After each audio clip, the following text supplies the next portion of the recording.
Hey, what is up? It's your boy, Cash Swampy T. McCartney, cashing in.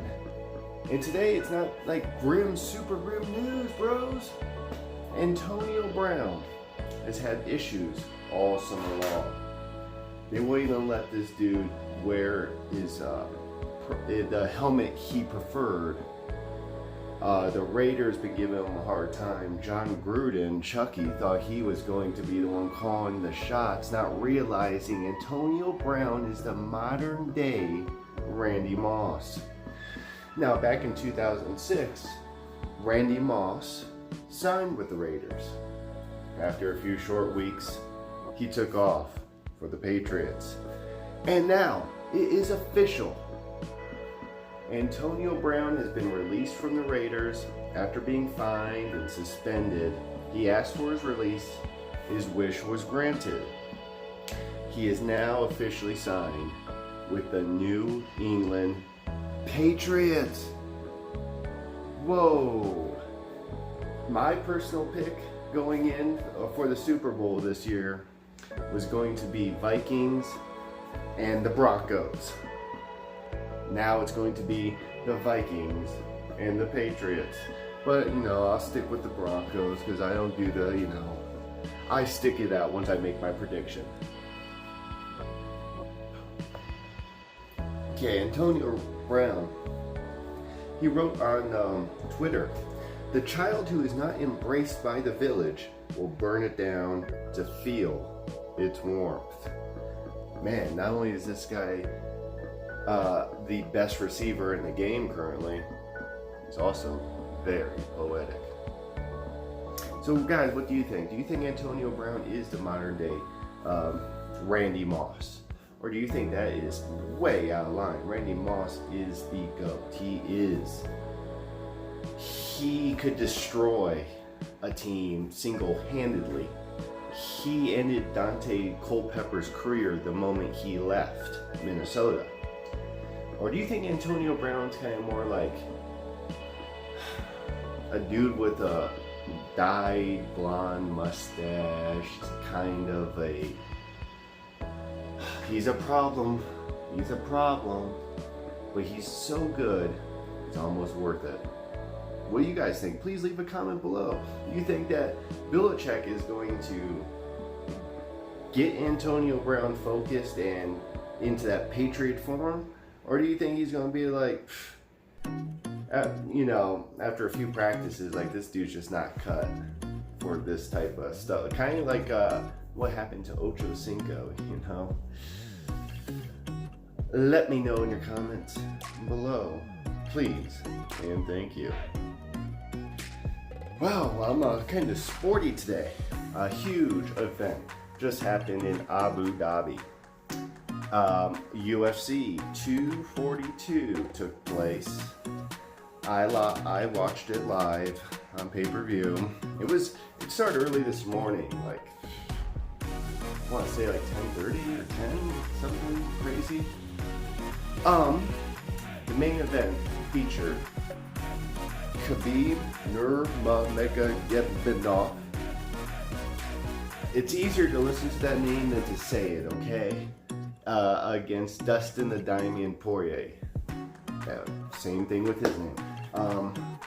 Khabib won. Dustin did do a very good job. He put his heart, his soul. But Khabib took his soul.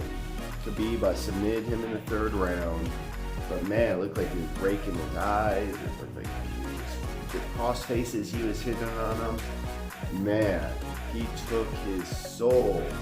He beat him bad. He got maybe one or two good shots on Khabib, but I think Conor McGregor actually did better. Whoa, Khabib he's a savage, straight through and through. This guy, wow. I can't see him losing in the foreseeable future to anyone currently on the UFC roster. The dream fight I did want to previously see was, maybe if a Ben Askren could cut and, get down and maybe face him, but Ben Askren's fell off bad. Wow. But Yeah, congratulations to Khabib. Like, you know, God bless, man. That guy is, man, he's talent. Wow. And there's people already on Twitter saying, look, why isn't he like to stand up and fight? He's wrestling. I don't get it. It's kind of boring. I thought it was a work of art, honestly. Wow. Anyway, shout out to Khabib. Oh, I was having so much fun, but I'm going to give you a quick Hurricane Dorian update. Hurricane Dorian is actually picking up strength now as it heads north towards Canada. But Dorian left the Bahamas just completely destroyed. The citizens there are like, where's our government? Where's our president? How do we even start to rebuild? What are we going to do before rebuilding starts? So, yeah, if there's, any good charity set up or anything, thoughts and prayers. Just hope for the best. I personally wish I could go there, hands on, and help with the cleanup. But we don't even know when it's so devastating that people are just kind of left with no answers, no current solutions. It sucks for those people. And, I hope everyone, that got hit in the Carolinas and Florida and Alabama, that they're doing, well, as best as that they can possibly be doing in these types of situations. And maybe we will have to go nuclear on these hurricanes if they want to keep, showing up. Drop a bomb on them. In my previous vlog, I talked about how Denver may have an actual serial shooter. It's come forward that in this most recent shootout, that a 17-year-old met up with a grown man, and then they end up shooting at it. They both shot each other, and the 17-year-old killed this dude. What it seems to be is there's a shooter problem in general between the highlands of Denver and it going all the way into the city of Lakewood. Last year, there was, or maybe this year, there was this trio of random killers, thrill killers, where they killed this dude who was like a chef, and maybe I can look this, but my point is, I don't know if it's the culture, because from what I hear, the Highlands area of Denver is like very gentrified to the point it's almost electrified, where if you're an undesirable person, you're going to have some fucking cop calling Percy saying, oh, this dude looks suspicious. It's almost gotten to that point in some areas of the Highlands. And in Lakewood, man, around Colfax and the Sheridan area, it still seems like people are living in 1994 or something. And, the police, very much, they're basically, police are waiting for a buyout. Like, let realtors buy out old, dilapidated properties, turn it into condos, which if you go along, like, the Dry Creek area, along the W line light rail going into Lakewood, you see a lot of construction going on. But there's all these, there's still like, a sense of poor people with a real criminal mind state. The shootings and the crimes that go on from Lakewood to the Highlands are always usually like random robberies or just shooting someone just to shoot them. I'll continue looking into this more and more, but yeah, I don't know if we have just one serial shooter. It seems like we have a whole community of shooters, neighborhoods of shooters. I'll try to get some Google Maps either in this video or next video, show you the areas I'm talking about. In Denver, we used to have this place called Park Hill, that was very violent. Chauncey Billups, NBA superstar, grew up there.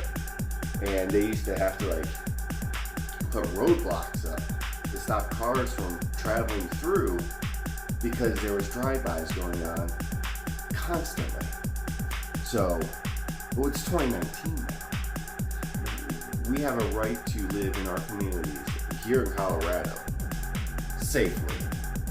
So we will get to the bottom of it.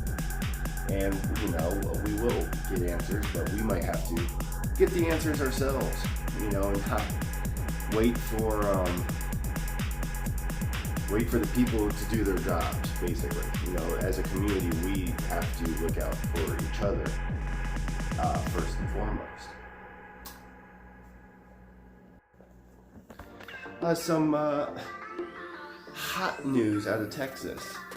A judge was visibly upset that some prisons there have no air conditioning. And prisoners are dying, like, you know, on average, I guess, of it's about once a year or once every other month, but they're dying from heat-related death. And that's the people who are dying. There's people who are actually suffering from brain damage, from suffering in these hellholes of prisons in Texas. This judge even went as far to say that some of these people in charge, some of these commissioners and stuff, should actually be put in a cell of that condition themselves, so that they know, wow, this is inhumane and we need to change our policy and turn on the air, flip the switch. I want to know what you guys think, because I know that there's a lot of hardcore justice people out there. Are you like, hey, look, you committed a crime in Texas, you should swelter, you should pay, even if it's with your life? Or are you more compassionate? It's like, look, they did do a crime, they are still human, let's give them air conditioning, and leave it at that. Please leave a comment in the bottom below. I would love to know what you guys think, because, you know, I know in Arizona they have the tent outdoor prison, basically like a tent set up. And, you know, people like suffer horribly there. But I think they do have maybe some kind of air conditioning in the tent. I'm not positive. Maybe not. So maybe there is a lot of people who think that heat is, you know, kind of goes, you know, you do the crime, you fry when you do your time. Tool announced that they're going on tour for the first time in a long time. Tickets are pretty outrageously expensive, but not as bad as you would think. My question is Tool even that good? Like, I know there's gonna be people like, but is Tool kind of like overrated? Like, be honest. Like, or am I missing something here? Is the singer like extremely hot or something? Like, I just never seen like a good pic of the bro, like, or is like the drummer like have one arm and he's extremely talented and he gets foot pedals going? Like, please let me know.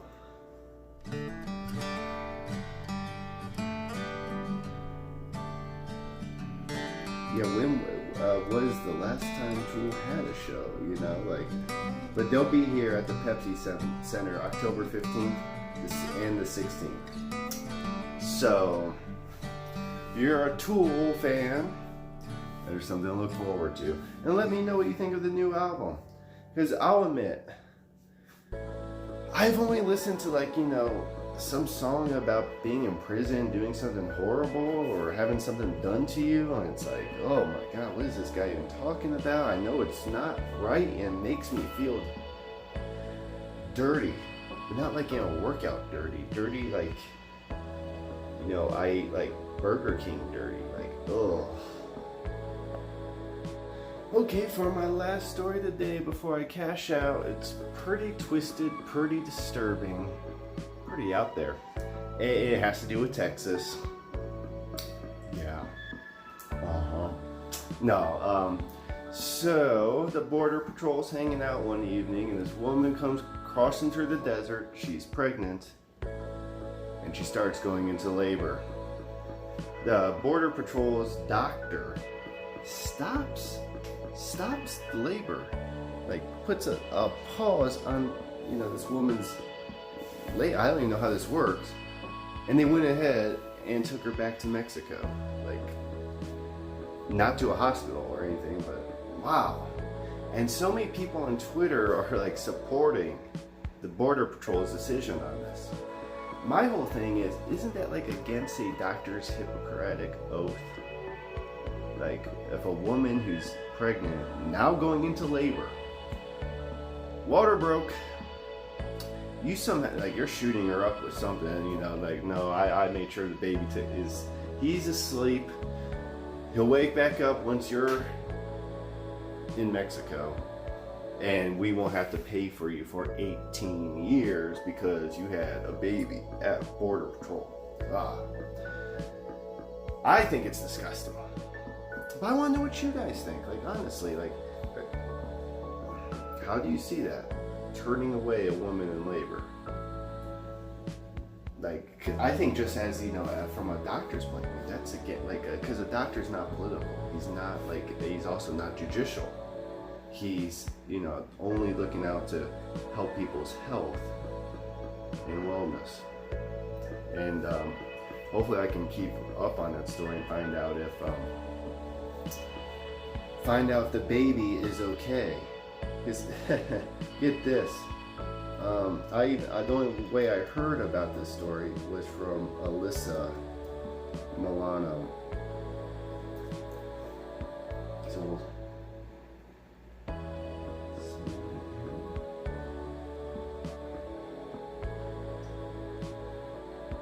well, Alyssa Milano, you know,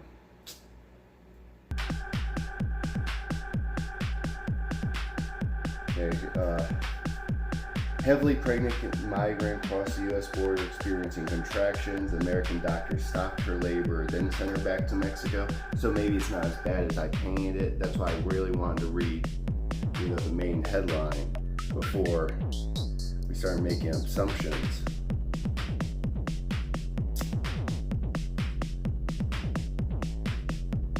And a lot of people on here are blaming the mother for putting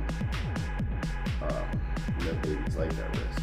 But my question is, you know, a lot of people who support, basically everyone who supports Border Patrol's practices, they're against abortion, and they're, you know, against separating families. But that's the practices of Border Patrol. They're separating families.